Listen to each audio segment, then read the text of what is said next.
වේදනාව දැනෙන්නේ කැම නිසා නෙවෙයි, දත්වල සංවේදීතාවය නිසායි. විසඳුම නව සෙන්සිටිව් එක්ස්පර්ට් by සිග්නල්. තත්පර 30න් වේදනාවට සහනයක්. නැවත මතුවීම වැළැක්වීමට උපකාරී වේ. දත්වල සංවේදීතාවය නිසා ඇතිවන වේදනාව ඔබත් පරාජය කරන්න. නව සෙන්සිටිව් එක්ස්පර්ට් by සිග්නල්.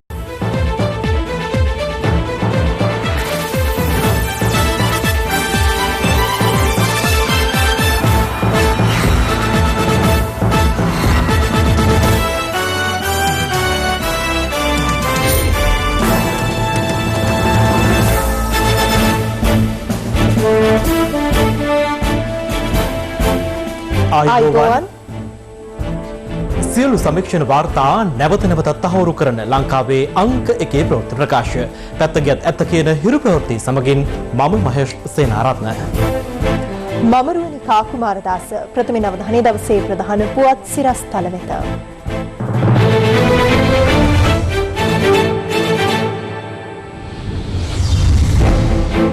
නාඩු සම්බා සහ කීරි සම්බා සහල් වලට අද මධ්‍යම රාත්‍රියේ සිට නව උපරිම සිල්ලර මිලක්. සජිත් ඇතුළු 100කට ආසන්න පිරිසකට එජාපයේ දොර වැසෙයි. නිදහසට කරුණු දැක්වීමට දින 7ක්. අභව ප්‍රාප්ත ඇමති තොණ්ඩමන් හෙට අවසන් වරට මැති සභයට නාම යෝජනා සඳහා පුත් ජීවන් තොණ්ඩමන් නම් කිරීමට යෝජනාවක්. සුදුවෑන් ප්‍රවෘත්ති සාකච්ඡාවට රාජිත යලි රිමාන්ඩ්. අගමැති මහින්ද දේශපාලන පිටියේ අර්ධ ශතකය රැස් කරයි. අද කොවිඩ් ආසාදිතයින් 134ක් හඳුනා ගැනේ.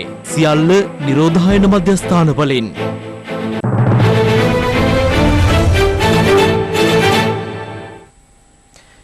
එළඹෙන පාර්ලිමේන්තු මැතිවරණයට සමගි ජන බලවේග යටතේ නාම යෝජනා අත්සන් කළ එක්සත් ජාතික පක්ෂ නියෝජිතයින් සියලු දෙනාගේ පක්ෂ සමාජිකත්වයේ හා තනතුරු වහම ක්‍රියාත්මක වන පරිදි අත්හිටුවීමට පක්ෂ නායක රනිල් වික්‍රමසිංහ මහතා තීරණය කර තිබෙනවා. එක්සත් ජාතික පක්ෂයේ නීති ලේකම් නීතිඥ නිශංක නානායක්කාර මහතා සඳහන් කළේ ඊට අදාළ ලිපි අදාළ නියෝජිතයින් වෙත මෙවන විටත් යොමු කර ඇති බවයි. දවසේ පුවත සමගි ජනබලවේගයේ නාම යෝජනා ලබා ගැනීම හේතුවෙන් මෙලෙස පක්ෂ සමාජිකත්වය අහෝසි කළ එක්සත් ජාතික පක්ෂ නියෝජිතයින් සංඛ්‍යාව 100කට ආසන්නයි. සමගි ජනබලවේගයේ වත්මන් නායක එක්සත් ජාතික පක්ෂයේ හිටපු නියෝජ්‍ය නායක සජිත් ප්‍රේමදාස මහතාගේ නමද ඒ අතර වනවා. ඊට අමතරව පක්ෂයේ ජ්‍යෙෂ්ඨයින් වූ රංජිත් මද්දුම බණ්ඩාර, ලක්ෂ්මන් කිරියල්ල, කබීර් හෂීම්, තලතා අතුකෝරාල, ගාන්ත කරුණාතිලක, වසන්ත අලුවිහාරේ, මංගල සමරවීර මෙන්ම සුජීව සේනසිංහ, හර්ෂද සිල්වා, අජිත් පී පෙරේරා, අශෝක අබේසිංහ, නලින් බණ්ඩාර, මුජිබර් රහ්මාන් වැනි ක්‍රියාකාරී සමාජිකින්ද ඒ අතර වනවා. පක්ෂ සමාජිකත්වය අත්හිටුවෙමින් එක්සත් ජාතික පක්ෂ නායක රනිල් වික්‍රමසිංහ මහතා එම පක්ෂයේ හිටපු ජ්‍යෙෂ්ඨ උපසභාපති වත්මන් සමග ජනබලවේගයේ මහලේකම් රංජිත් මද්දුම් බණ්ඩාර මහතාට යොමු කළ ලිපියයි මේ. එහි දැක්වෙන්නේ රංජිත් මද්දුම් බණ්ඩාර මහතා සමගි ජනබලවේගයේ යටතේ ජාතික ලැයිස්තු මන්ත්‍රීවරයෙකු වීමට එකඟ වී නාම යෝජනා ලබා දීම තුළින් එක්සත් ජාතික පක්ෂ ව්‍යවස්ථාවේ වගන්ති කිහිපයක් උල්ලංඝනය කර ඇති බවයි. මීට අදාළව නිදහසට කරුණු දැක්වීමට ඇතනම් අදාළ ලිපිය ලැබී දින 7ක් තුළ එකී කරුණු ලිඛිතව මහලේකම්වරයා වෙත යොමු කරන ලෙසද පක්ෂ නායක රනිල් වික්‍රමසිංහ මහතා යොමු කළ එම ලිපියේ දැක්වෙනවා. මේ අතර පක්ෂ ව්‍යවස්ථාව උල්ලංඝනය කර ඇති සමාජිකින්ගේ පක්ෂ සමාජිකත්වය අත්හිටුවීම සම්බන්ධයෙන් එක්සත් ජාතික පක්ෂ මහලේකම් අකිල විරාජ් කාර්යවසම් මහතා නිවේදනයක් නිකුත් කළා. එහි දැක්වෙන්නේ වෙනත් දේශපාලන පක්ෂයක් කරහා අපේක්ෂකත්වය ලබා නාම යෝජනා අත්සන් කරන හෝ කිරීමට බලාපොරොත්තු වන ඕනෑම එක්සත් ජාතික පක්ෂ සමාජිකයෙකු පක්ෂ ව්‍යවස්ථාවේ 3C වගන්ති යටතේ කෘත්‍යාධිකාරී මණ්ඩලයේ පූර්ව අනුමැතිය ලබාගත යුතු බවයි.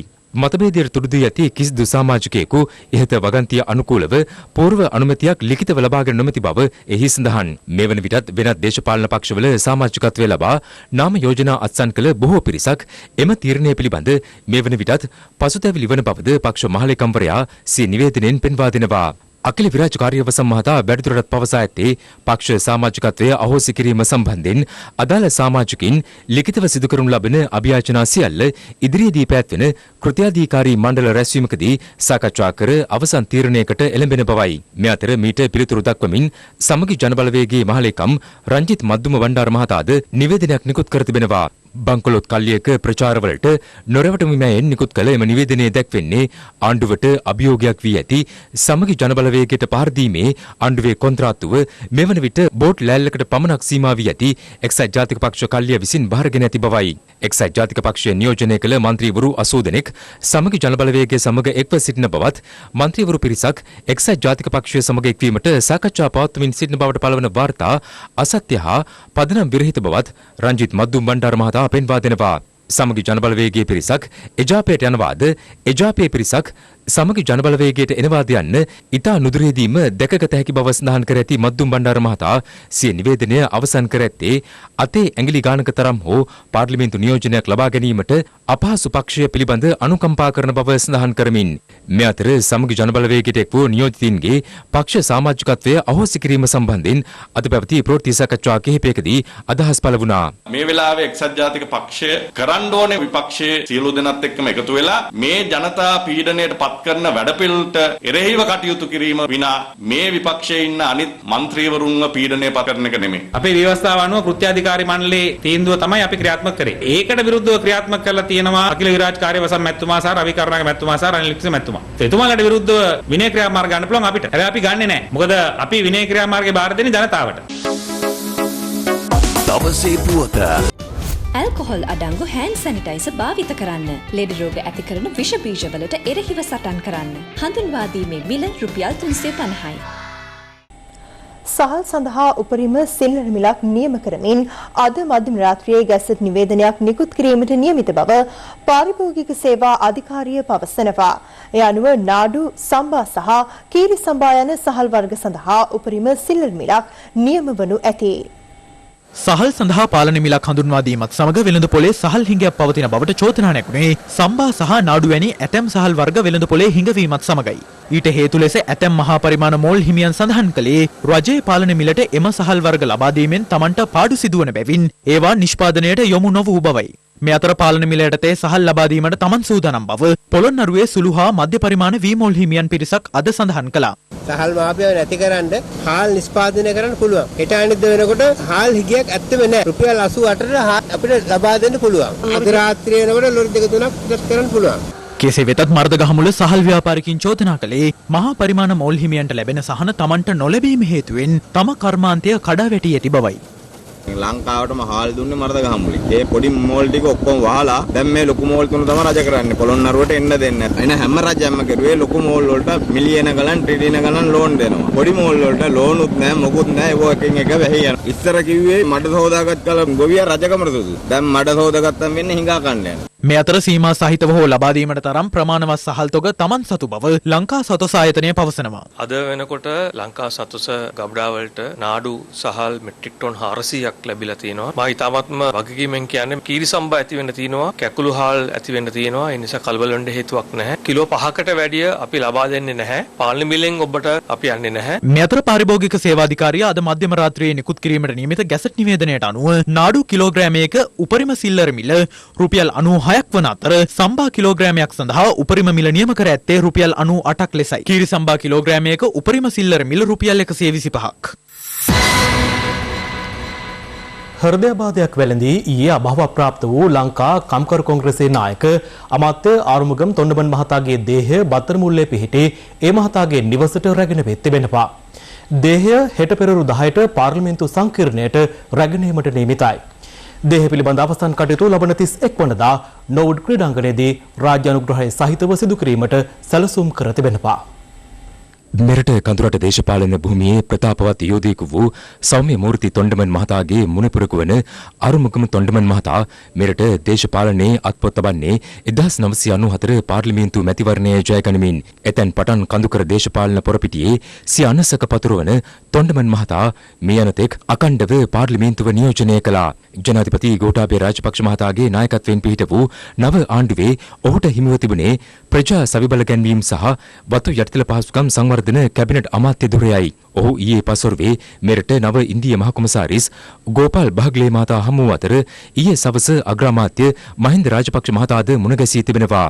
අග්‍රාමාත්‍යවරයා හමු වූ අවස්ථාවේදී තොණ්ඩමන් මහතා වතුකරේ දෙමළ ජනතාවගේ ගැටලු සම්බන්ධයෙන් සාකච්ඡාවක් සිදු කර තිබෙනවා. විශේෂයෙන්ම සාකච්ඡාවේදී වතුකරේ ජනතාවගේ නිවාස ගැටලු විසඳීම සඳහා යෝජනාවලියක් අරුමුගම් තොණ්ඩමන් අමාත්‍යවරයා අග්‍රාමාත්‍යවරයා වෙත බහර දී ඇති බවයි අග්‍රාමාත්‍ය මාධ්‍යාංශය සඳහන් කළේ. වතුකරේ දෙමළ ජනතාව සඳහා වූ එම යෝජනා අද කැබිනට් මණ්ඩලයේ අවධානයට යොමුව තිබෙනවා. සිය නිවසේ සිටීදී හෘදයාබාධයකට ලක් වූ අරුමුගම් තොණ්ඩමන් මහතා ඇතුළත් කෙරුණේ තලංගම ප්‍රාදේශීය රෝහලටයි. අමාත්‍යවරයා රෝහලට ඇතුළත් කරන විටත් මියගොස් සිටි බව රෝහල් ප්‍රකාශකයෙක් සඳහන් කළා. දේශපාලන පොරපිටියේ සිය අසහාය සටන් සගයාගේ හදිසි වියෝව දැනගත් වහාම අග්‍රාමාත්‍ය මහින්ද රාජපක්ෂ මහතා ඊයේ රාත්‍රියේම තලංගම ප්‍රාදේශීය රෝහල වෙත පැමිණියා. අරුමුගම් තොණ්ඩමන් මහතාගේ දේශපාලන හිතවතුන් පිරිසක්ද රෝහල වෙත පැමිණ සිටියා.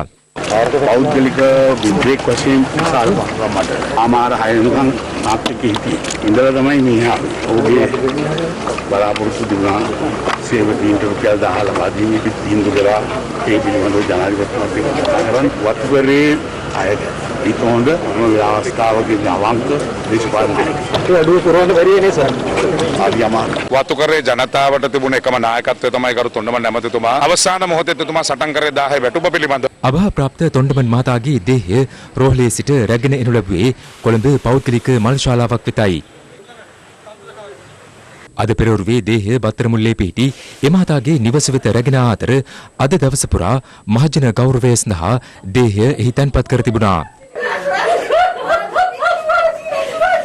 මෙතුමා දේශපාලනයේ විශාල චරිතයක්. ඒ හිදස කොහොමද පුරවන්නේ කියන එක ප්‍රශ්නයක්. මගේ කනගාටුව එතුමාගේ සංවිධානයටත් පවුලටත් මම ප්‍රකාශ කරනවා. මේ රටට වගේම වතුකරේ ජනතාවටත් ලොකු සේවයක් කරපු හිත හොඳ ඇමතිවරයෙක්. ඔහුගේ තව ඉදිරියේදී කරන්න තියෙන යුතුයකම් රාශියක් කරන්න තියෙන අවස්ථාවේදී තමයි ඔහු සදාටම අද අපාතරින් වෙන් වෙලා ගිහිල්ලා තියෙන්නේ. කිසිම හැලැප්පීමක් වර්ගවාදයක් කිසිම දෙයක් නැතුව අපිත් එක්ක වැඩ කරපු මේ සහෝදරයා මේ හැම ඊටාම කනගාටුදායක කරුණක්. අපේ මතිමතාන්තර වෙනස් වුවත් ඉතාමත්ම හිතවත්කමින් සහෝදරත්වයෙන් පාර්ලිමේන්තු කටයුතු වලදී ව්‍යවස්ථාදායකයේ වගකීම ක්‍රියාත්මක කරන්නට අපිට අවස්ථාව ලැබුණා. එතුමා කවදාවත් ප්‍රජාතන්ත්‍රවාදීව තමන්ගේ ජනතාවට අතිවාසිකම් දිනා ගැනීම සඳහා කටයුතු කළා මිස සමහර දේශපාලඥයෝගේ වෙනත් අරගල වලට සහයෝගය ලබා දෙන්න ගියේ නැහැ. බොහෝ දෙමළ නායකයින් බෙදුම්වාදී විස බීජය මේ රටේ වපුරන සමයක සිංහල ජනතාව සමග ඉතාම සමගින් කටයුතු කරමින් සිංහල ජනතාව සමග සහයෝගයෙන් එක රටක සිටිය යුතුයි කියන මතය එතුමා තදින් දැරුවා විතරක් නෙවෙයි කඳුකරේ ජනතාවගේ සිත් තුළට ඒ මතේ කාන්දු කළ නිසා බෙදුම්වාදී විස බීජයේ කඳුකරේට පැමිණීම නවත්ව ගන්නට එතුමන්ට පුළුවන් වුණා. අභාප්‍රාප්ත අමාත්‍ය ආරුමුගම් තොණ්ඩමන් මහතාගේ දේහයට රාජ්‍ය ගෞරව දැක්වීම හෙට පෙරවරු 10:45 සිට පෙරවරු 11 දක්වා පාර්ලිමේන්තු පරිශ්‍රයේදී සිදු කිරීමට නියමිතයි. අනතුරුව දේහය හෙට පස්වරු 2ට කොල්ලුපිටියේ පිහිටි ලංකා කම්කර කොංග්‍රස් මුලස්ථානයට රැගෙන එනු ඇති. අනිද්දා පස්වරු 7ට තොණ්ඩමන් මහතාගේ දේහය නුවර ගම්පොළ මාර්ගය හරහා රැගෙන යාමට නියමිත වෙත්තේ රම්බොඩ වෙවන්ඩන් වතුයායේ පිහිටි ඒ මහතාගේ නිවසටයි. 30 වනදා දේහය රැගෙන යන්නේ හැටන් කොටගල පිහිටි ඒ මහතාගේ තවත් නිවසකටයි. අභාවප්‍රාප්ත අමාත්‍ය ආරුමුගම් තොණ්ඩමන් මහතාගේ අවසන් කටයුතු ලබන 31 වනදා නෝවුඩ් ක්‍රීඩාංගණයේදී පස්වරු 3ට සිදු කිරීමට නියමිතයි. මේ අතර සිය ආදරණීය දේශපාලන නායකයාගේ හදිසි වියෝවත් සමග සමස්ත වතුකරයම මහත් කම්පනයට පත්ව තිබෙනවා. අප වාර්තාකරුවන් සඳහන් කළේ ලංකා කම්කරු කොංග්‍රසයේ ආධාරකරුවන් ඇතුළු වතු කම්කරුවන් බොහෝ පිරිසක් කොටගල පිහිටි පක්ෂ මූලස්ථානයට ඊයේ රාත්‍රියේ සිටම රැස්ව සිටි බවයි. ඊට අමතරව පවතින ඇඳිරි නීතියද නොතකමින් තවත් පිරිසක් මාර්ග දෙපස රැස්වෙමින් සිය ශෝකය පළ කළ ආකාරයද දක්නට ලැබුණා. මේ අතර අභාවප්‍රාප්ත ආරුමුගම් තොණ්ඩමන් මහතා වෙනුවට ඉදිරි මහා මැතිවරණයේදී නුවරඑළිය දිස්ත්‍රික්කයෙන් තරඟ කිරීම සඳහා ජීවන් තොණ්ඩමන් මහතාට නාම යෝජනා ලබා දෙන්නයි ලංකා කම්කරු කොංග්‍රසය අග්‍රාමාත්‍ය මහින්ද රාජපක්ෂ මහතාගෙන් ඉල්ලීමක් කර තිබෙනවා. ලංකා කම්කරු කොංග්‍රසයේ දේශපාලන මණ්ඩල සමාජිකින් අද පසුරුවේ විජේරාම මාවතේ පිහිටි නිල නිවසේදී අග්‍රාමාත්‍යවරයා හමු වීමෙන් අනතුරුව මෙම ඉල්ලීම සිදු කර ඇති අතර සිය පක්ෂය විසින් ආරුමුගම් තොණ්ඩමන් මහතා වෙනුවට ඒ මහතාගේ පුත් ජීවන් තොණ්ඩමන් මහතා නුවරඑළිය දිස්ත්‍රික්කය වෙනුවෙන් මහ මැතිවරණයට ඉදිරිපත් කිරීමට පක්ෂය විසින් ගෙන ඇති තීරණය දැනුම් දීමෙන් අනතුරුව ඊට අදාළ පියවර ගන්නා බව අග්‍රාමාත්‍යවරයා සඳහන් කර ඇති බවයි අග්‍රාමාත්‍ය මාධ්‍යාංශය පවසන්නේ. සුදුවෙන් ප්‍රවෘත්ති සාකච්ඡාවට අදාළව රක්ෂිත බන්ධනාගාර ගත කර සිටින හිටපු පාර්ලිමේන්තු මන්ත්‍රී රාජිත සේනාරත්න ජූනි මාස 10 වෙනිදා දක්වා තවදුරටත් රක්ෂිත බන්ධනාගාර ගත කිරීමට කොළඹ අතිරේක මහේස්ත්‍රාත් ප්‍රියන්ත ලියනගේ මහතා අද නියෝග කළා. ඒ මෙතෙක් කලක් කොළඹ ප්‍රධාන මහේස්ත්‍රාත් ලංකා ජයරත්න මෙනවිය හමුවේ කැඳවූ මෙම නඩුව අද වෙනත් මහේස්ත්‍රාත්වරයෙකුට යොමු කිරීමෙන් අනතුරුවයි. ආන්දෝලනාත්මක සුදුවෑන් ප්‍රවෘත්ති සාකච්ඡාවට අදාළව පසුගිය වසරේ දෙසැම්බර් 30 වෙනිදා කොළඹ ප්‍රධාන මහේස්ත්‍රාත් ලංකා ජයරත්න මෙනවිය විසින් රාජිත සේනාරත්න හිටපු මන්ත්‍රීවරයාට ලබා දී තිබූ අප නියෝගය කොළඹ මහාධිකරණ වෙනසුරු මංජුල තිලකරත්න මහතා විසින් පසුගිය 13 වෙනිදා අවලංගු කළා. අනතුරුව එදින රාත්‍රියේ කොළඹ ප්‍රධාන මහේස්ත්‍රාත් ලංකා ජයරත්න මෙනවිය හමුවට ඉදිරිපත් කිරීමෙන් අනතුරුව සැකකාර රාජිත සේනාරත්න අද දිනේ දක්වා රක්ෂිත බන්ධනාගාර ගත කිරීමට නියෝග කළා. ඒ අනුව නඩුව අද පෙරවරුවේ කොළඹ ප්‍රධාන මහේස්ත්‍රාත් ලංකා ජයරත්න මෙනවිය හමුවේ කැඳවුණු ලැබුව අවස්ථාවේදී ඇය විමසා සිටියේ සැකකරු අද දිනේ අධිකරණ ඉදිරිපත් කරන්නේද යන්න පිළිබඳවයි. එෙහිදී අපරාධ පරීක්ෂණ දෙපාර්තමේන්තුවේ නිලධාරීන් අධිකරණයට දන්වා සිටියේ සැකකාර රාජිත සේනාරත්න මේ වන විටත් මේගමුව පල්ලන්සේන තරුණ වර්ධකරුවන්ගේ විශෝධන මධ්‍යස්ථානයේ නිරෝධායනයට ලක්ව සිටින බවයි. සැකකාර රාජිත සේනාරත්නගේ පාර්ශවයේ වෙනුවෙන් පෙනී සිටි ජනාධිපති නීතිඥ අනිල් ද සිල්වා මහතා සැකකරු වෙනුවෙන් අප ඉල්ලීමක් සිදු කිරීමට බලාපොරොත්තු වන බව අධිකරණයට දන්වා සිටියා. එෙහිදී නීතිපති දෙපාර්තමේන්තුව වෙනුවෙන් පෙනී සිටි නියෝජ්‍ය සොලිසිටර් ජෙනරාල් දිලීප පීරිස් මහතා සඳහන් කළේ සැකකරු වෙනුවෙන් අප ඉල්ලීමක් කිරීමට බලාපොරොත්තු වන්නේ නම් පැමිණිල්ලේ මතය වන්නේ එම අප ඉල්ලීම වෙනත් මහේස්ත්‍රාත්වරයෙකු හමුවේ ඉදිරිපත් කළ යුතු බවයි. මන්දයත් නඩු කෘත්‍යයට අදාළව මීට පෙර ලබා දී ඇති කොළඹ ප්‍රධාන මහේස්ත්‍රාත්වරයෙකුගේ අප නියෝගය සහ එම අප නියෝගය ප්‍රතිශෝධනයට ලක් කරමින් මහාධිකරණය ලබා දුන් ප්‍රතිශෝධන නියෝගයක්ද පවතින බැවින් විත්තියට යලි අප ඉල්ලුම් කරන්නේ නම් එම සියලු පෙර නියෝගයන් අධිකරණය හමුවේ විවරණය කිරීමට තමන්ට සිදුවන බවයි. එබැවින් ඒ වෙනත් විනිශ්චයකරුවෙකු හමුවේ සලකා බැලීම යෝග්‍යයි තමන් සිතන බව නියෝජ්‍ය සොලිසිටර් ජෙනරාල්වරයා අධිකරණය හමුවේ ප්‍රකාශ කළා. කරුණු සලකා බැලූ කොළඹ ප්‍රධාන මහේස්ත්‍රාත් ලංකා ජයරත්න මෙනවිය මෙම නඩු කෘත්‍යයේ ඉදිරි කටයුතු කොළඹ මහේස්ත්‍රාත් අධිකරණයේ අංක 2 අතිරේක මහේස්ත්‍රාත් ප්‍රියන්ත ලියනගේ මහතා වෙත යොමු කිරීමට නියෝග කළා. ඒ අනුව කොළඹ අතිරේක මහේස්ත්‍රාත් ප්‍රියන්ත ලියනගේ මහතා හමුවේ නඩුව අද දහවල් යලි කැඳවනු ලැබූ අතර මෙම නඩුවට අදාළව බලපා ඇති පසුබිම් විස්තරය නීතිපති දෙපාර්තමේන්තුව විසින් අධිකරණයට දැනුම් දුන්නා. අනතුරුව සැකකාර රාජිත සේනාරත්න වෙනුවෙන් පෙනී සිටි ජනාධිපති නීතිඥ අනිල් ද සිල්වා මහතා කරුණු දක්වමින් සඳහන් කළේ සැකකරු මේ මොහොතේ නිරෝධායන මධ්‍යස්ථානයක් වෙත යොමු කර සිටීම හේතුවෙන් අධිකරණයට ඉදිරිපත් නොවුනද අධිකරණයේ මගහැර නොසිටි බවයි. සැකකරු අධිකරණය හමුවේ පෙනී සිටීමට කැමැති බවත් මෙම නඩුවේ සෙසු සැකකරුවන් අප මත මුදා හැර ඇති නිසා අප පන්නත යටතේ රාජිත සේනාරත්නට අප නොදීමට හේතුවක් නොමැති බව ඔහු පැවසුවා. ඔහු වයස අවුරුදු 70ක රෝගියෙකු බැවින් දෙගින් දිගටම බන්ධනාගාරගත වී සිටීම සුදුසු නැතයි පැවසූ ජනාධිපති නීතිඥවරයා ඉල්ලා සිටි සැකකරු ඉදිරි මහා මැතිවරණයටද නාම යෝජනා බාර දී ඇති බැවින් අප ලබා දෙන ලෙසයි. එහිදී නීතිපතිවරයා වෙනුවෙන් පෙනී සිටි නියෝජ්‍ය සොලිසිටර් ජෙනරාල් දිලීප පීරිස් මහතා දිගු කරුණු දැක්වීමක් සිදු කරමින් පැවසුවේ අප ඉල්ලීමට විරුද්ධ වන බවයි. පසුගිය වසරේ දෙසැම්බර් 30 වෙනිදා සිට මේ දක්වා මාස 5ක කාලය තුළ වකුගඩු අක්‍රිය වීමේ හෝ හෘදයාබාධයක් වැළඳීම පිළිබඳ සැකකරු විසින් ඉදිරිපත් කිරීමට නියමිතව තිබූ කිසිදු වාර්තාවක් අධිකරණයට ඉදිරිපත් කර නොමැති බව නියෝජ්‍ය සොලිසිටර් ජෙනරාල්වරයා සඳහන් කළා. ඔහු එහිදී පෙන්වා දුන්නේ නීතියට ඉහළින් නැතමුන් කටයුතු කරන්න උත්සාහ කිරීම අනුමත කළ නොහැකි බවයි. පසුගිය 13 වෙනිදා කොළඹ ප්‍රධාන මහේස්ත්‍රාත්වරිය නිකුත් කළ නියෝගයට අනුව සැකකරු තවදුරටත් නීතිය ඉදිරි අධිකරණය මගහරන පුද්ගලයෙකු බව නිශ්චය වී ඇතයිද ඔහු එහිදී පෙන්වා දුන්නා. සෞඛ්‍ය ක්ෂේත්‍රයේ ස්වර්ණමය යුගයේ තමන් සෞඛ්‍ය අමාත්‍යදුරේ දරූ කාලවකවානුව හැඳින්වූ සැකකාර රාජිත සේනාරත්න පසුගිය වසරේ හදිසිය අසනීප වී පෞද්ගලික රෝහලකට ඇතුළත් වීමේදී රජයේ රෝහල් පිළිබඳ විශ්වාසයක් නැතයි ලෙස ප්‍රකාශ කර ඇති බවද නියෝජ්‍ය සොලිසිටර් ජෙනරාල්වරයා පැවසුවා.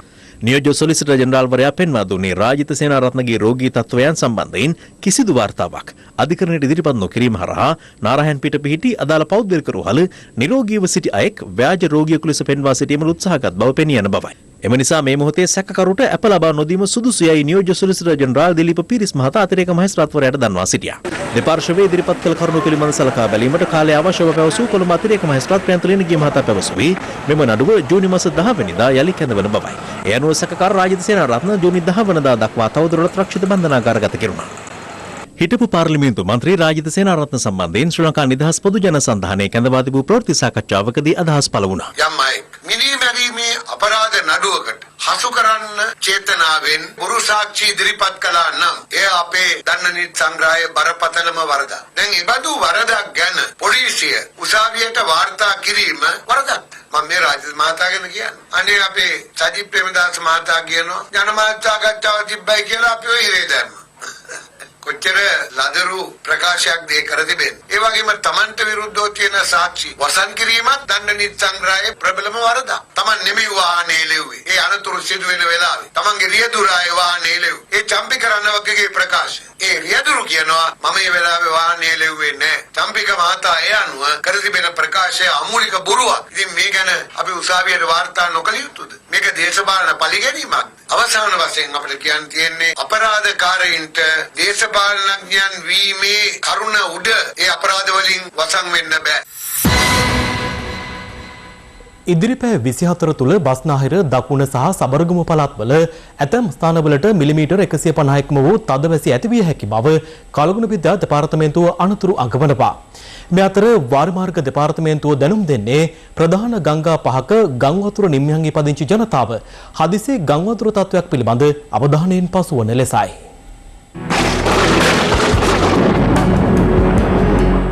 අද පෙරවරු 8:30 අවසන් වූ ගත වූ පැය 24 තුළ වැඩිම වර්ෂාපතනය කුකුලේගක ප්‍රදේශයෙන් වාර්තා වූ අතර එය මිලිමීටර් 260ක්. ඊට අමතරව අවිස්සාවේල්ල ශාලා ප්‍රදේශයෙන් මිලිමීටර් 188ක් සහ ඇහැලියගොඩ ප්‍රදේශයෙන් මිලිමීටර් 186ක වර්ෂාපතනයක් වාර්තා වුණා.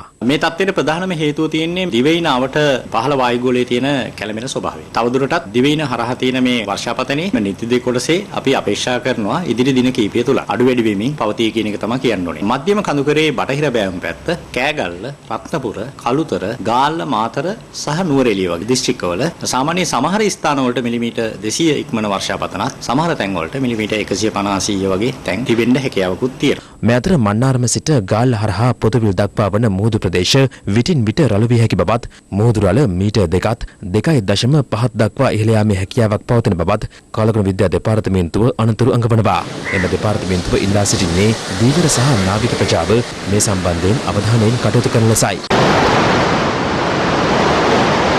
අද දහවල් වන විට නෙළුව ප්‍රදේශයට සෞම්‍ය කාලකණික දක්ෂයක් දක්නට ලැබුණත් මේ වන විට විටින්වට ඇතිවන වර්ෂාපතනයත් සමග ගින්ගන්ගේ ජල මට්ටම කෙමෙන් කෙමෙන් ඉහළ යාමක් අපි දකිනවා. ගින්ගක පිටාර ගැලීමෙන් නෙළුව උඩුකම සහ නෙළුව දෙල්ලව මාර්ගවල පහත් දින් ජලයෙන්නට වුණා.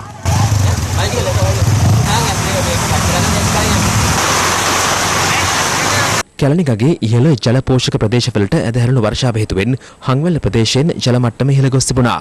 ඊයේ රාත්‍රියේ සිට ඇදහැරුණු ධාරානිපාත වර්ෂාව හේතුවෙන් අද සවස් වන විට කැලණිගඟේ ජල මට්ටම යම් තාක් දුරට ඉහළ ගොස් ඇති ආකාරය අපට දැක ගැනීමට හැකියාව ලැබුණා. නිර්තතික මූසම සක්‍රිය වීමත් සමග ඇතිවිය හැකි ආපදා තත්ත්වය පිළිබඳ දැනුවත් කිරීම සඳහා ආපදා කළමනාකරණ අමාත්‍යාංශයේදී ප්‍රවෘත්ති සාකච්ඡාවක් පැවැත්වුණා. මේ වන විට කැලණිගඟ කළු ගින් නිල්වලා සහ අත්තනගලෝය කියන ගංගාවල ජල මට්ටම සැලකිය යුතු මට්ටමක ඉහළ තත්ත්වයක පවතින්නේ. මේ ගංගා ඩ්‍රෝනි වල ජලාධාර ප්‍රදේශ ගත්තාම තෙත් තත්ත්වයේ පවතින්නේ. තෙත් තත්ත්වයක පවතින විට ලැබෙන වර්ෂාවෙන් ගංගාවට එක්වන ජල ප්‍රතිශතය වැඩි වෙනවා. මේ කරුණ නිසා මේ සඳහන් කරපු ගංගා ඩ්‍රෝනි වල ගම් වතුර නිම්නයේ පදිංචි ජනතාව ගංග සම්බන්ධයෙන් ඉතාමත් සැලකිල්ලෙන් සිටිය යුතුයි.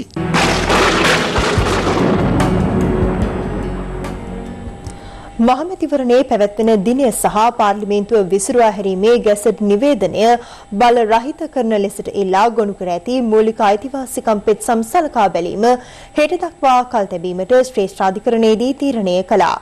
අදාළ පෙත්සම් සලකා බැලෙන්නේ අගවිනිසුරුවරයා ප්‍රමුඛ පංචපුද්ගල ශ්‍රේෂ්ඨාධිකරණ විනිසුරු මඩුල්ලක් ඉදිරියේදී. පාර්ලිමේන්තුව විසිරුවා හැරීම සහ මහමැතිවරණයේ පැවැත්වුණු දිනේ අභියෝගයට ලක් කරමින් ගොනු කර තිබූ මෙම මූලික අයිතිවාසිකම් පෙත්සම් සලකා බැලීම ආරම්භ වූයේ පසුගිය 18 වෙනිදායි. 7 වෙනි දිනටත් පෙත්සම් සලකා බැලීම ශ්‍රේෂ්ඨාධිකරණයේදී සිදු කෙරුණු අද නීතිපතිවරයා වෙනුවෙන් කරුණු දැක්වූ අතිරේක සොලිසිටර් ජෙනරාල් ඉන්දිකා දේමුනිද සිල්වා මහත්මිය සිය කරුණු ඉදිරිපත් කිරීම අවසන් කළා. ඉන් අනතුරුව මෙම මූලික අයිතිවාසිකම් පෙත්සම් වලට මැදිහත් වී කරුණු දැක්වීම සඳහා අතරමැදි පෙත්සම් ඉදිරිපත් කළ මහාචාර්ය පණ්ඩුල ඇඳගම මහතා වෙනුවෙන් ජනාධිපති නීතිඥ මනෝහර ද සිල්වා මහතා කරුණු ඉදිරිපත් කළා. ඔහු අධිකරණය හමුවේ පෙන්වා දුන්නේ පාර්ලිමේන්තුව විසිරුවා හැරමින් ජනාධිපතිවරයා නිකුත් කළ ගැසට් නිවේදනය නීත්‍යානුකූල බවයි. එම ගැසට් නිවේදනය ආපසු කැඳවීමට නීතිමය ප්‍රතිපාදන නොමැති බව පෙන්වා දුන් ජනාධිපති නීතිඥවරයා පාර්ලිමේන්තුව විසිරුවා හැරුණු දින සිට මාස 3ක් ඇතුළත මැතිවරණයක් පවත්වා නව පාර්ලිමේන්තුව රැස් කළ යුතු බවට නීතිමය ප්‍රතිපාදනයක් සලසා නොමැති බව අවධාරණය කර සිටියා. මනෝහර ද සිල්වා මහතා පැවසුවේ පාර්ලිමේන්තුව යලි කැඳවන ලෙස පෙත්සම්කරුවන් ඉල්ලා සිටියත් එවැනි පියවරක් ගැනීමට අනුක්‍රම ව්‍යවස්ථාව තුළින් කිසිදු අවසරයක් නොමැති බවයි. එමෙන්ම මහා මැතිවරණ දිනය තීරණය කිරීම සම්බන්ධයෙන් මැතිවරණ කොමිසමට ස්වාධීනව තීන්දුවක් ගත හැකි බවට ශ්‍රේෂ්ඨාධිකරණය විසින් ඉකුද්දා ප්‍රකාශ කර තිබූ බවද ජනාධිපති නීතිඥ මනෝහර ද සිල්වා මහතා පෙන්වා දුන්නා. ඔහු ප්‍රකාශ කළේ එසේ තිබේදී මහා මැතිවරණය සඳහා දින නියම කිරීමට හා මනාපංක නිකුත් කිරීමේ කාර්යය සඳහා මැතිවරණ කොමිෂන් සභාව තවදුරටත් කාලය අයද සිටීම විමතිය දනවන කරුණක් බවයි. මේ හරහා මැතිවරණ කොමිෂන් සභාව හා පෙත්සම්කරුවන් එක්ව මැතිවරණය කල් දැමීමට කටයුතු කරන්නේ දැයි යන ගැටලුව මතුවන බවද මනෝහර ද සිල්වා මහතා ශ්‍රේෂ්ඨාධිකරණය හමුවේ පෙන්වා දුන්නා. කරුණු සලකා බැලූ ශ්‍රේෂ්ඨාධිකරණ පංච පුද්ගල විනිසුරු මඩුල්ල විසින් පෙත්සම් පිළිබඳව වැඩිදුර කරුණු සලකා බැලීම හෙට පෙරවරු 10 දක්වා කල් තැබුවා. රටේ මොන ස්ථානයකද තියෙන්නේ කියලා කොවිඩ් වසංගතය කියලා අපි කවුරුත් දන්නවා. හැබැයි අවාසනාවන්ත ලෙස මේ පෙත්සම්කරුවන් පැහැදිලිව ප්‍රකාශ කරලා තියෙන්නේ මේ කොවිඩ් වසංගතයට ආණ්ඩුව මුහුණ දුන්නේ අසාර්ථක ආකාරයට කියලා. ඉතින් එනයින්ම මේ සියලුම ඉල්ලීම් ද්වේෂසහගත ඉල්ලීම් කියන කාරණේ තමයි ගරු අධිකරණයේදී අද ගෙනහැර දැක්වේ. ඉතාමත් පැහැදිලි මේ ජනතාව වෙනුවෙන්වත් ජනතාවගේ ප්‍රජාතන්ත්‍රවාදී අයිති වෙනුවක්වත් නෙමෙයි. හුදෙක්ම සමගි ජන බලවේගයේ නාම යෝජනා ප්‍රතික්ෂේප වෙයි. එය වළක්වා ගන්න කරන කුමන්ත්‍රණයක ප්‍රතිඵලයක් තමයි මේ සියලුම කාරණා කියන එක අද එළිවෙමින් පවතිමින් තිබෙනවා. මේ අතර ජනාධිපති අතිරේක ලේකම් නීති නිශාරා ජයරත්න මෙනවිය ප්‍රකාශ කළේ ඊයේ සහ අද දින COVID-19 පාලනය කිරීම සඳහා ජනාධිපති ප්‍රමුඛ රජයගෙන ඇති සාමූහික පියවර පිළිබඳ පූර්ණ වාර්තා 3ක් නීතිපතිවරයා වෙනුවෙන් ශ්‍රේෂ්ඨාධිකරණයට ඉදිරිපත් කළ බවයි. රාජ්‍ය බුද්ධි සේවා විසින් පිළියෙල කරන ලද වාර්තාවේ ප්‍රධාන කාරණය වන්නේ අප්‍රේල් මාස 30 වන දිනෙන් පසුව රට පුරා කොවිඩ් වසංගතය පැතිරීම නාවික හමුදාවට අදාළ පොකුර සහ නිරෝධායන මධ්‍යස්ථාන වලින් සහ රෝහල් වලින්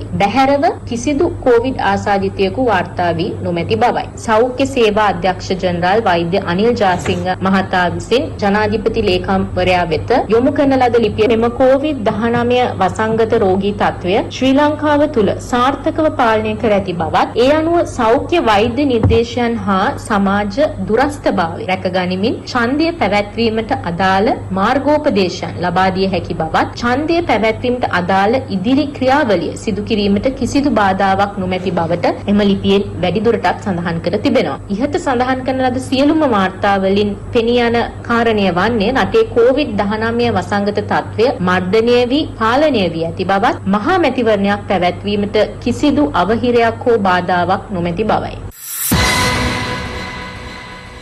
ඉදිරි මහමැතිවරණය පැවැත්වීම සම්බන්ධයෙන් පක්ෂ විපක්ෂ දේශපාලනඥයින් අදත් විවිධ අදහස් පළ කළා. මැතිවරණ කොමිසමකට රටේ බලය දෙන්නේ මැතිවරණ කඩිනමින් තියන්න. එහෙමනම් සෞඛ්‍ය අංශවල උපදේශපාලක කටයුතු කරගන්න අලුත් ප්‍රතිපාදන අවශ්‍ය නම් ජනාධිපතිතුමත් එක්ක කතා කරලා කඩිනමින් තියන්න ඕනේ. මේක මේ පරක්කු කළ යුතු දෙයක් නෙමෙයි. අපි කිසිසේත්ම ඡන්දයකට බය නැහැ. නමුත් මේ කොරෝනා වලින් ජනතාවගේ ජීවිත අවදානම ලක් වෙනවා. ඒක අපිට ඡන්දයකට වැඩිය භයානකයි. විශේෂයෙන් මැතිවරණ කොමිසමට අපි ස්තුතිවන්ත වෙන්න ඕනේ යම් අවස්ථාවල ඒ නිලධාරීන් රටේ ජනතාවගේ ජීවිත ආරක්ෂාව ගැන ගොඩක් හිතලා කටයුතු කිරීම ගැන මෙතන කිසිම ස්වාධීන මැතිවරණ කොමිසමක් නැහැ. කොමිසම ඇතුලේ පක්ෂග්‍රාහී භාවයන් අනන්තවත් තියෙනවා.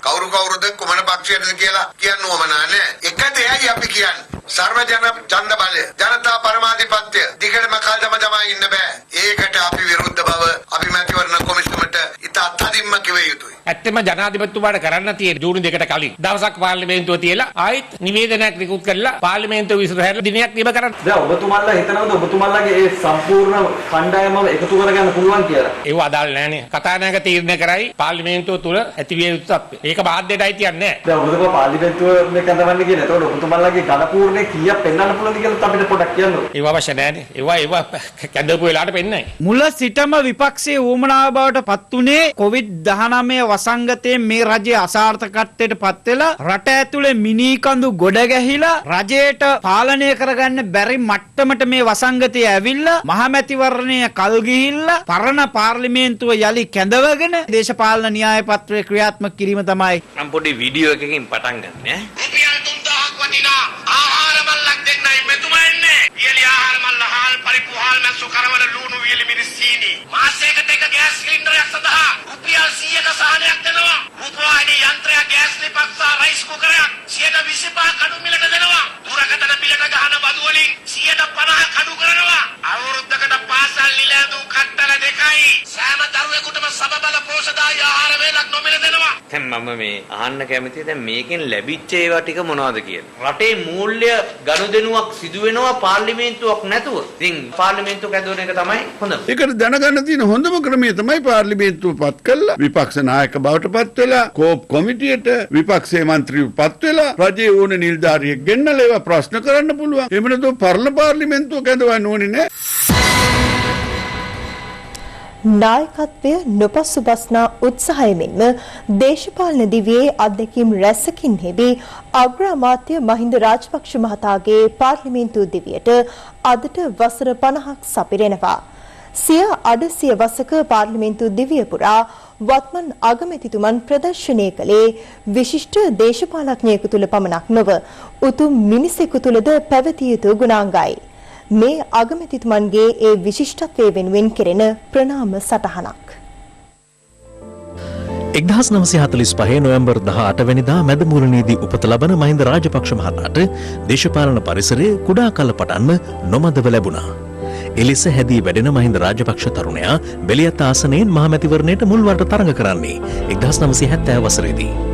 ඒ වන විට මහින්ද රාජපක්ෂ 25 වැනි වියති තරුණයෙක්. රාජපක්ෂ පරපුරට උරුම වූ දකුණේ උරුමය කුරහන් සාටකයේ ආශිර්වාදයෙන් මැතිවරණ සටනට පිවිසි තරුණ මහින්ද ඡන්ද 23103ක් ලබා ගන්නවා. ඔහුගේ එක්සත් ජාතික පක්ෂ ප්‍රතිවාදියාට ලැබෙන්නේ ඡන්ද 16477ක් පමණයි. එලෙස මහින්ද රාජපක්ෂ තරුණ මන්ත්‍රීවරයෙකු ලෙස මැති සභාවේ නියෝජනය කරන්නේ එවක සිටි ලාබාලතම මන්ත්‍රීවරයාද වෙමින්.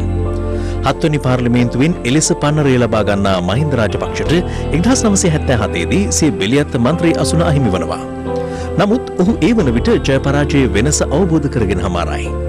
යලිත් දේශපාලන සටන් බිමට එන මහින්ද රාජපක්ෂ මන්ත්‍රීවරයෙකු, කැබිනට් ඇමතිවරයෙකු, විපක්ෂ නායකවරයෙකු, අගමැතිවරයෙකු ලෙස පමණක් නොව විධායක ජනාධිපතිවරයා ලෙසද කටයුතු කළා.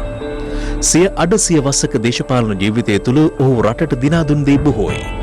30 වසරක් රට වෙලාගත් ශාපලත් යුද්ධය නිමා කිරීමේ ගෞරවය හිමිවන්නේ මේ කෘතහස්ත දේශපාලනඥයාටයි.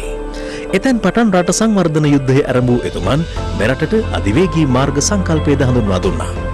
ග්‍රාමීය මාර්ග සංවර්ධනය කිරීමත් මහින්ද රාජපක්ෂ නම් දේශපාලන චින්තනයේ තවත් එක් සුවිශේෂී අංගයක් වුණා.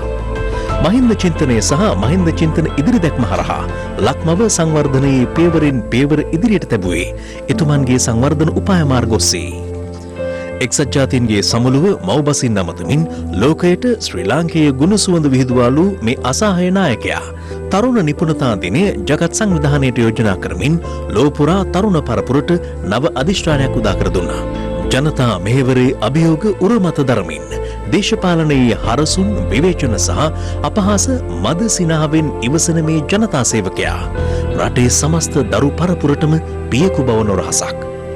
එලෙස මෙරට ජනප්‍රසාදය සහ ආශිර්වාදය තුලින් යලිත් අගමැති දොරේට තේරීපත් වෙමින් ජනාධිපතිවරයාගේ සෞභාග්‍යයේ දැක්මට ආලෝකයක් ලබා දෙන අගමැති මහින්ද රාජපක්ෂ දකුණු ආසියාවටම දේශපාලන ගුණහරුකම් ලබා දෙන ජීවමාන සරසවියක් බව නොකියාම බෑ.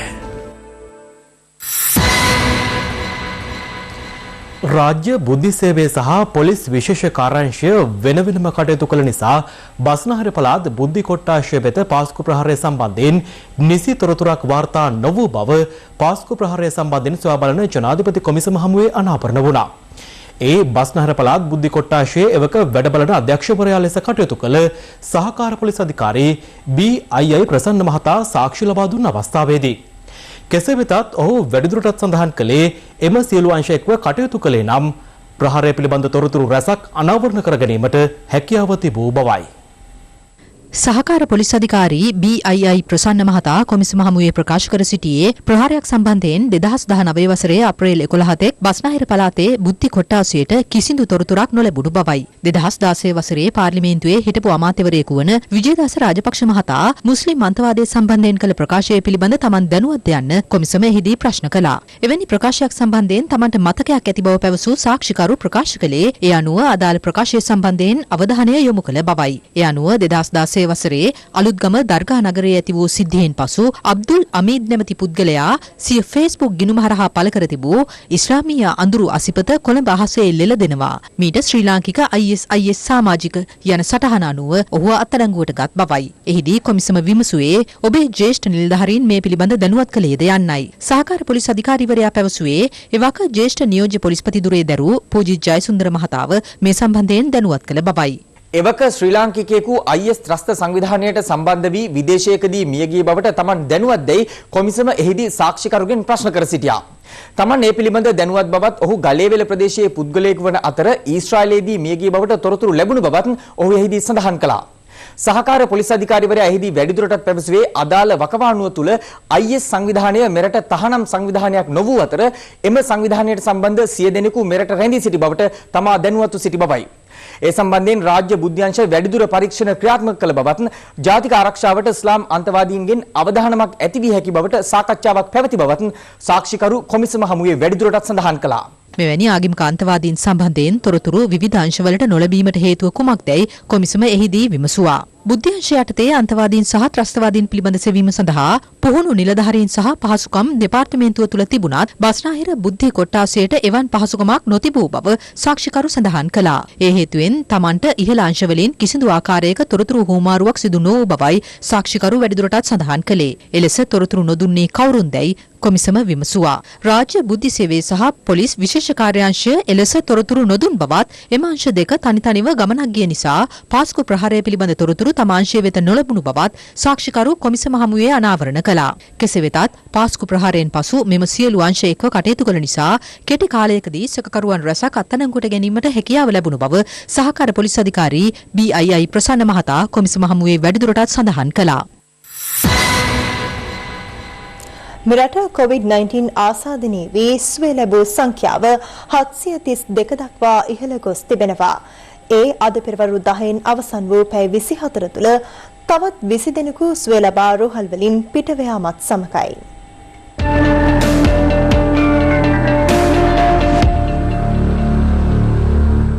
වසංගතුරුක විද්‍යාංශය සඳහන් කළේ අද වාර්තා වූ ආසාදිතයන් 134 දෙනාගෙන් 53 දෙනෙක් නිරෝධායන මධ්‍යස්ථානවල රැඳී සිටින නාවික හමුදා සමාජිකයින් බවයි. අනෙක් 81 දෙනා විදේශගතව සිට මෙරටට පැමිණ නිරෝධායන මධ්‍යස්ථානවල රැඳී සිටින පුද්ගලයින්. මේ අතර ඊයේ වාර්තා වූ ආසාදිතයන් 137 දෙනා අතරින් 127 දෙනෙක්ම කුවේට් සිට මෙරටට පැමිණීමෙන් පසු නිරෝධායනට ලක් වෙමින් සිටි පිරිසක්. කුවේටේ සිට මෙරටට 462 දෙනෙකු මේ වන විට පැමිණ ඇති අතර ඉන් වෛරසය ආසාදනය වූ බවට තහවුරු කර ගැනුණු සංඛ්‍යාව 217ක්. විශේෂයෙන්ම අපේ රටේ ජනතාව කොයි රටක හිටියත් කුවේට් රාජ්‍ය වගේ තැන්වලදී ඒ රජයන් අපට දැනුම් දෙනවා දීපාසික සම්බන්ධතා තබා ගැනීමේ අවශ්‍යතාවයක් පෙන්වා දෙමි. වීසා නැතුව අනවසරේ ඒ රටවල් වල රැඳී සිටින අපේ ජනතාව අපේ රටට ගෙන්න ගන්න. වැනි කාරණාවලදී අපට සිද්ධ වෙනවා ඔවුන්ව ලංකාවට ගේන්න. ඒ ගෙනාවත් ප්‍රජාව අතරට මේ රෝගය පැතිරීම කිසිදු වෙලාවක අපි ඉඩ තියන්නේ නැහැ. වෛරසය ආසාදිත 711 දෙනෙකු තවදුරටත් රෝහල්ගතව ප්‍රතිකාර ලබන අතර සුවය ලැබූ 732 දෙනෙක් නිවෙස් වෙත පිටව ගොස් තිබෙනවා. එය ප්‍රතිශතයක් ලෙස 50%ක්ම වනවා. මේ අතර අහඹු ලෙස PCR පරීක්ෂණ සිදු කිරීම අදත් සිදු කරනු අතර කොම්පඤ්ඤ වීදියේ වැඩබිමක සේවය කරන 36 දෙනෙකුගේ PCR පරීක්ෂණ අද සිදු කෙරුණා.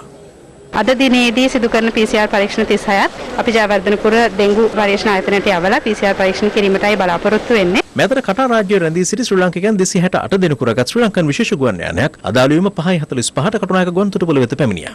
පැමිණි පිරිස අතර කුඩා දරුවන් සිව් දෙනෙකු සහ ගැමිණි කාන්තාවන් 17 දෙනෙකුද වනවා. ගුවන් හමුදාව මගින් විෂ බීජ හරණය කිරීමෙන් අනතුරුව ඔවුන් සියලු දෙනා යුද හමුදා නිරෝධායන මධ්‍යස්ථාන වෙත යොමු කෙරුණා. සෞදි අරාබියේ රියාද්හි සිරව සිටි පිරිසක් මෙරටට ගෙන්වා ගන්නයි රජයෙන් ඉල්ලීමක් කළ වීඩියෝවක් මේ.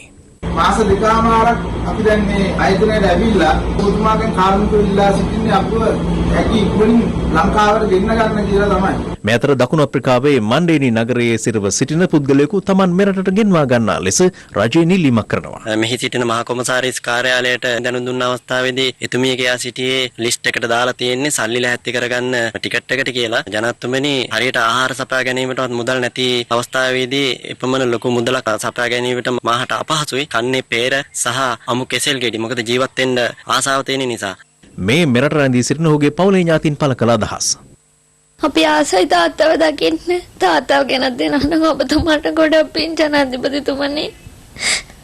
මේ අතර විදේශගත ශ්‍රී ලාංකිකයන් මෙරටට ගෙන්වා ගැනීමේදී සිදු කළ යුතු ක්‍රියාමාර්ග සම්බන්ධයෙන් රජයේ වෛද්‍ය නිලධාරීන්ගේ සංගමය මෙලෙස අදහස් පළ කළා. දැන් අපි දෙවනි පොකුරක් දකිනවා. ඒ තමයි මෙයා එන්නේ මොන රටේ ඉඳලා. එතකොට ඒ රටේ මේ වෙනකොට තත්ත්වය මොකක්ද? එතකොට ඒ රටවලින් අපි අනිවාර්යයෙන්ම ලබාගත යුතු වෙනවා මොවුන්ගේ පොසිටිව්ද නෙගටිව්ද කියලා. ඊළඟට අවදානම් කාණ්ඩයක් බිහි වෙනවා. ගුවන් කාර්ය මණ්ඩලය නිශ්චිත නිරෝධායන ක්‍රියාවලියකට සහ ඔවුන් නිරෝධායන ක්‍රියාවලට ලක් කිරීම, ඔවුන්ව පරීක්ෂාවන්ට ලක් කිරීම නිශ්චිත කාලවකවානු සහිතව සිදු කිරීම කළ යුතුව තියෙනවා. එතකොට මේ හෝටල් වල කාර්ය මණ්ඩලයක් ඉන්නවා. ඒ අය සේවාවන් සපයනවා. ඒ අය අවදානම් ගණයට වැටෙන්නේ මේ පැමිණෙන අයව නිරෝධායන ක්‍රියාවලියට ලක් කරන අවස්ථාවේ සහාය ලබා දෙන කාර්ය මණ්ඩලත් අවදානම් කාණ්ඩ ලෙස සලකලා පරීක්ෂාවන්ට ලක් කළ යුතුව තියෙනවා. මොකද අපිට මොනම විදියටවත් මේ ජනතාව කරපු සෞඛ්‍ය ක්ෂේත්‍රයේ පිරිස කරපු රජය කරපු කැපකිරීම අමතක කරලා හුදෙක් පිටරටින් එන අය පමණක් ගැන කටයුතු කරන්න බෑ. මේ අතර ඩෙංගු රෝග ව්‍යාප්තිය සම්බන්ධයෙන් සෞඛ්‍ය අමාත්‍ය පවිත්‍ර වන්නාරච්චි මහත්මිය අදහස් පළ කළා. ගිය වසරේදී මේ රටේ මියගිය පුද්ගලයන් ගණන ඩෙංගු රෝගය නිසා 150.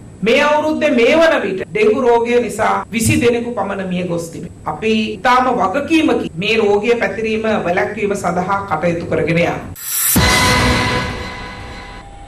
රාජකාරී කටයුතු වලින් බැහැරව වෙනත් කටයුතු සඳහා ගමන් ගන්නා මගින් උදෙසා හෙට සිට දුම්රිය දෙකක් දහවනයට එක් කරන බව දුම්රිය සාමාන්‍ය අධිකාරී ඩිලන්ත ප්‍රනාන්දු මහතා පවසනවා. මේ අතර කොළඹ සහ ගම්පහ දිස්ත්‍රික්ක සඳහා තාවකාලිකව අද දෙවන දිනටත් ඇඳිරි නීතිය ඉවත් කෙරුණා.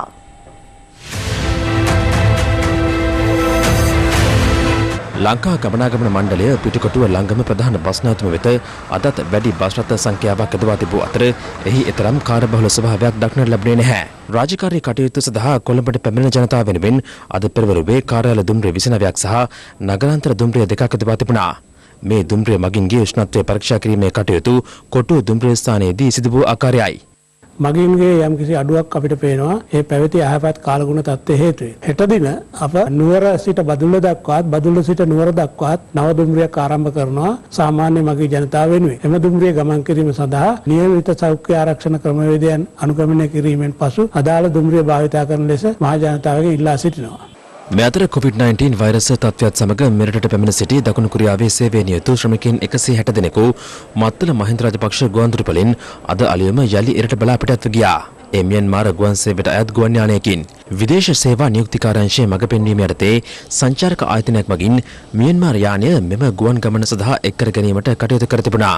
මේ අතර අද පෙරවරුවේ හිරු ටීවී ඔස්සේ විකාශය වූ පත්තරේ විස්තරේ වැඩසටහනට එක්වමින් රජයේ වෛද්‍ය නිලධාරීන්ගේ සංගමේ සභාපති විශේෂඥ වෛද්‍ය අනුරුද්ධ පාදිනී මහතා රට යථා තත්ත්වයට ගෙන එම් පිටිපත අදහස් පළ කළා.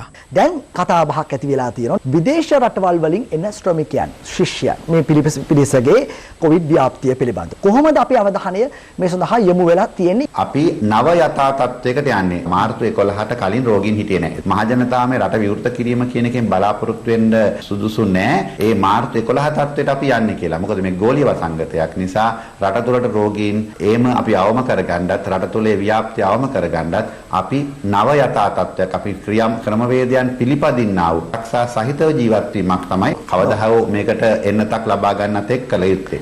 මුළු දිවයිනටම අද රාත්‍රී 10ට යලි ඇඳිරි නීතිය බලාත්මක වන අතර ඒ යලි తాවකාලිකව ලිහිල් කරන්නේ හෙට උදෑසන 4ටයි.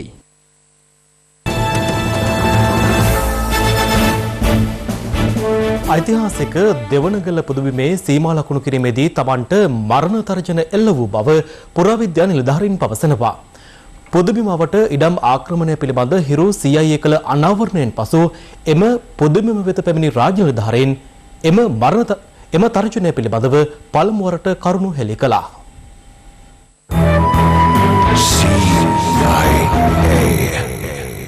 මාවනැල්ලේ පිහිටි ඓතිහාසික දෙවනගල රාජමහා විහාරය බෞද්ධයන්ගේ මුදුන් මල් කඩවන ශ්‍රී දන්ත ධාතුන් වහන්සේ මහනුවරට වැඩම වන අතරතුර එක් දිනක් සමවත් සුවයෙන් වැඩ සිටි උතුම් පින්බිමක් බවයි ශාසන ඉතිහාසයේ දැක්වෙන්නේ. මෙම පූජා භූමියට අයත් සිව්කොන් පිළිබඳ පර්වතයේ ඇති සෙල්ලිපිවලද සඳහන් වන අතර පසුගිය කාලයේ අනවසර ඉඩම් ආක්‍රමණිකයන් ඇසිඩ් හා විවිධ රසායනික ද්‍රව්‍ය යොදා ඒවා විනාශ කර දැමීමට උත්සාහ කර තිබුණා. දිනින් දින ඉඩම් ආක්‍රමණිකයන්ගෙන් දෙවනගල පුදබිමට එල්ලවන මෙම බලපෑම් පිළිබඳව හිරු CIA පසුගිය දානාවරණය කළා. ඒ අනුව කෑගල්ල එක්සත් මාධ්‍යවේදීන්ගේ සංගමය පසුගිය 24 වනදා පුදබිමට පැමිණියේ ඒ පිළිබඳ සොයා බැලීම සඳහායි. එහිදී ඇඳිරි නීති රෙගුලාසි පවා උල්ලංඝනය කරමින් රැස් වූ සංවිධානාත්මක පිරිසක් දෙවනගල සීමා ලකුණු කිරීමේදී පුරාවිද්‍යා දෙපාර්තමේන්තුව වරදක් කර ඇති බවට චෝදනා කළා. සැලසුම තියෙන්නේ මෙතන නෙවෙයි. මේ වැරදි අවබෝධයෙන් හින්දා තමයි විරසක භාවය ඇති වෙලා තියෙන්නේ. නෑ පුරාවිද්‍යාවට වැරදි කියන්නේ නෑ. වැරදිලා තියෙනවා. ඒ වාදන්න පුරාවිද්‍යාව ගැන කියන්නේ. ඔව් මේ කරුණේදී මම දන්නවා. අපිට ඕගොල්ලන් කියන්නේ මේක පූජා භූමියක් නෙවෙයි. මේක පූජා භූමියක් නෙවෙයි. පුරාවිද්‍යා අධ්‍යක්ෂ ජනරාල්වරයා සිය නිලධාරීන් කණ්ඩායමක් දෙවනගල පුදබිම වෙත ඊයේ පිටත් කර හැරියේ ඉවන් පසුබිමක් තුළයි. එහි පැමිණි නිලධාරීන් කණ්ඩායම අනාවරණය කළේ දෙවනගල පුදබිමේ සීමා ලකුණු කිරීමට යාමේදී තමන් මරණ තර්ජනවලට පවා ලක් වූ බවයි. වටේ වයින් කවුන්ට් එක දාලා මේ ප්‍රමාණයට රැකලා වයින් කවුන්ට් එක දාලා පුරාවිද්‍යාවට පාටිමු. ඒතකොට පුරාවිද්‍යාව වැරදිලා කියලා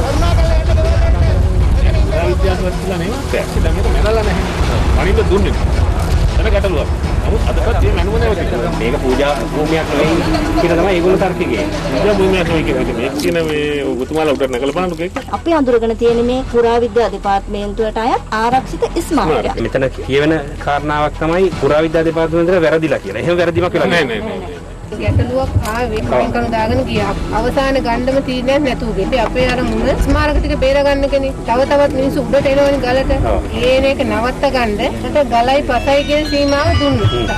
නමුත් මෙතෙන්ට එනකොට අර රිස්වාන්ගේ පුද්ගලයා ප්ලෑන් එකක් පෙන්නලා මේ ටිකේ දාන්නම දුන්නේ නැහැ. පුරාවිද්‍යා දෙපාර්තමේන්තුවට සීමා ලකුණු කරන්න දුන්නේ නැහැ. දුන්නේ නැහැ. තුමීලා පුරාවිද්‍යා විදියට අඳුරගෙන තියනවාද දෙවනගල රජමහා විහාරයටත් සඳකඩ පහන හානි සිදු කිරීමක් වෙලා තියෙනවා කියලා. පාරයිනේ තිබ්බා සඳකඩ පහනක් කඩලා තිබ්බා නීති අනුකූල ක්‍රියාමාර්ග ගන්න දඩ ගහලා ඒ සිද්ධි ගොඩක් වුණා. සඳකඩ පහනේ පුරාවිද්‍යාවේ මේක අයිතියක් තියෙනවා කියලා. මම අයින් කරු දාන්න එනකොට අපි දන්නවා මේ නිලධාරී හිටියේ මෙයාට එතන මඩයි. වරන්න ගියා මේ පිටිපස්සේ. තුවක්කු අරගෙන ආවේ. මයින්න දෙන්නේ. මෙයාලා එදත් අසරණයි අදත් අසරණයි. පුරාවිද්‍යා නිලධාරීන් පැමිණෙන විටත් දෙවනගල ඉඩම් ආක්‍රමණිකයන් ප්‍රදේශයේ ඉඩම් තවදුරටත් නීති විරෝධී ලෙස තහවුරු කරගනිමින් සිටියේ මෙලෙසින්.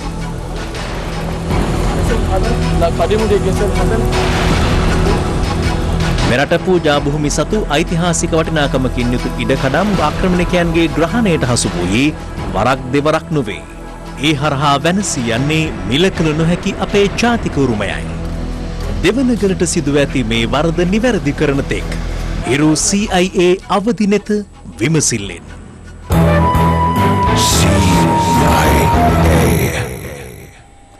දැන් රටවටා හිරු. රටවටා හිරු. ආන්දෝලනාත්මක හඬපර සිද්ධියට දාලව සැකකරුවෙකු ලෙස නම් කර ඇති අනිවාර්ය නිවාඩුවවා සිටින විනිසුරු ගිහාන් පිළිපිටිය මහතාට අධිකරණයේ පෙනී සිටීම වළක්වාලමින් අභියාචනාධිකරණය තාවකාලික තහනම් නියෝගයක් නිකුත් කර තිබෙනවා. අදාළ තහනම් නියෝගය ලබන ජුනි මාස 8 වෙනිදා දක්වා බලපෑත්වෙනවා. නල්ලතන්නිය වාලමල ඉවත්තේදී උගලකට හසුව සිටි කළු කොටියාට වැඩිදුර ප්‍රතිකාර කිරීම සඳහා උඩවලව ඇත්තතුරු සෙවන පශු වෛද්‍ය රෝහල වෙත රැගෙන ගොස් තිබෙනවා. මේ අතර උගුල ඇට වූ බවට සැකපිට පුද්ගලයෙකු අත්අඩංගුවටගත් බව වනජීවී නිලධාරීන් සඳහන් කළා. අටලුගමදී ආවරණ කටයුත්තක් සඳහා ගොස් ආපසු එමින් සිටියේදී හිරු ප්‍රාදේශීය මාධ්‍යවේදී බිමල් ශාමින් මහතාට එම ප්‍රදේශීය පිරිසක් බාධා කිරීමේ සිද්ධියට විරෝධය පළ කරමින් මාධ්‍යවේදීන් ඇතුළු පිරිසක් අද බණ්ඩාරගම නගරයේදී උද්ඝෝෂණයක නිරත වුණා.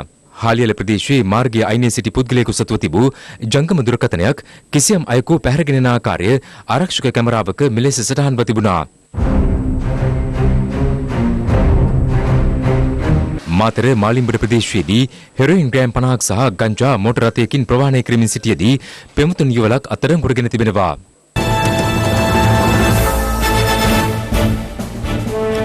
දැන් ලොව වටා හිරු. ලොව වටා හිරු.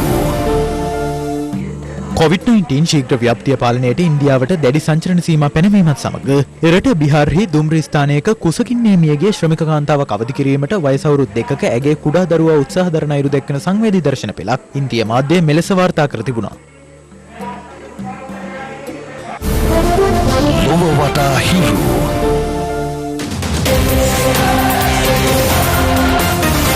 වසර ගණනාවක් පුරා පවත්වන්නට නොහැකි වූ ශ්‍රී ලංකා ප්‍රීමියර් ලීග් පන්දුවාර 20 ක්‍රිකට් තරඟාවලිය ලබන අගෝස්තු මාසයේදී මෙරටදී පැවැත්වීමට කටයුතු කරන බව ශ්‍රී ලංකා ක්‍රිකට් ආයතනයේ සභාපති ශම්මී සිල්වා මහතා පවසනවා.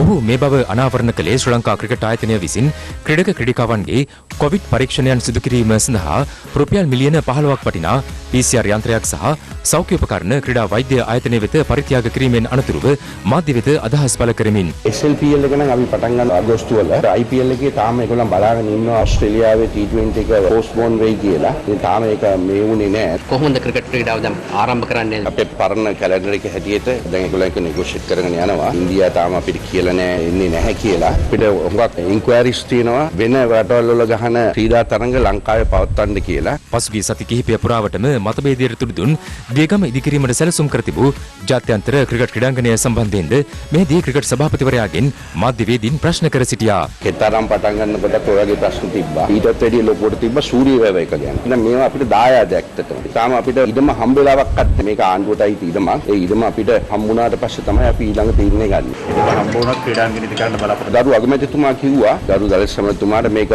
ශ්‍රී ලංකා ක්‍රිකට් එකට පවරලා දීලා සාමාන්‍ය ක්‍රීඩාංගණයක් දැනට හදාගෙන යන්න කියලා. අපි දැන් ෆිනෑන්ෂල් ස්ටැබිලිටි හදන්න දීලා තියෙනවා. ඉතින් ඒක වැළුවට පස්සේ අපි බලලා ඒක තීරණය කරනවා.